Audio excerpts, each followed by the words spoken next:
I have too much body motion or not enough body motion in a particular movement. All right. Next one is hyperextension. Well, it's pretty simple to explain. Overextending.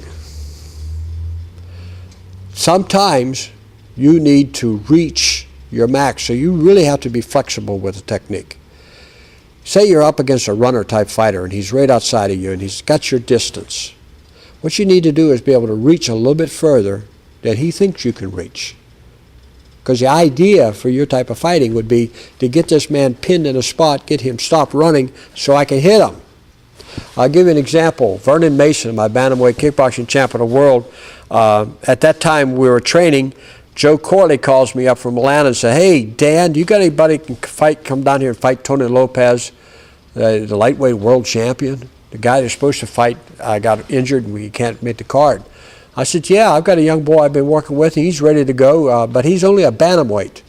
So if he fights this guy, I want you to know that he's a bantamweight, and we're not a lightweight. We're not 135 pounds. We're only 125 pounds. But we'll come down and we'll fight Tony Lopez." Well, Vernon, this is his first big show card. He'd fought some boxing matches and some smokers and some small stuff, but this was his debut.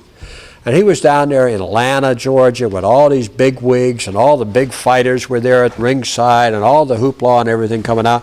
And Tony Lopez, he was a world champion. He was used to this. So he came out and he put the game on Roger, psychologically. Okay, come on, throw a few things. He had started playing with his mind. Started playing, I'm sorry, I said Roger. Excuse me, Roger. I said Vernon. So he started playing with him. And Vernon would come back to the ring. Tony Lopez would go slap his foot up on the ring and stand there, and Vernon tried. I said, "Get your foot down, get in the chair, shut up, stop looking at him, start thinking here." So he went a couple more rounds, and everything Tony did, he had to do a little bit better. Well, he was getting his butt beat. He really wasn't getting anywhere.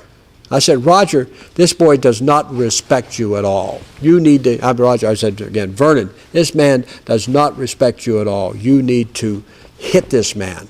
You need to let him know that you're able to hit him." Well, Lopez would lean over completely backwards. He was so flexible to get out of your way of a kick.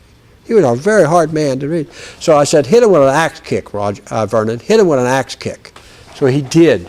He went out there and he threw an axe kick, and Lopez leaned and leaned and leaned and leaned and leaned and leaned, and finally Vernon stretched and stretched and stretched and stretched and smacked him alongside with the head with the axe kick. Well, it woke him up. From that moment on, he got respect, and he went the full distance with Lopez. At that time, it was a 7-rounder. Went the full distance with him in that, and the next day he was rated #2 bantamweight in the world because all the officials were there and saw him fight and said, "That's the man we need to fight Sonny Ono against for the title."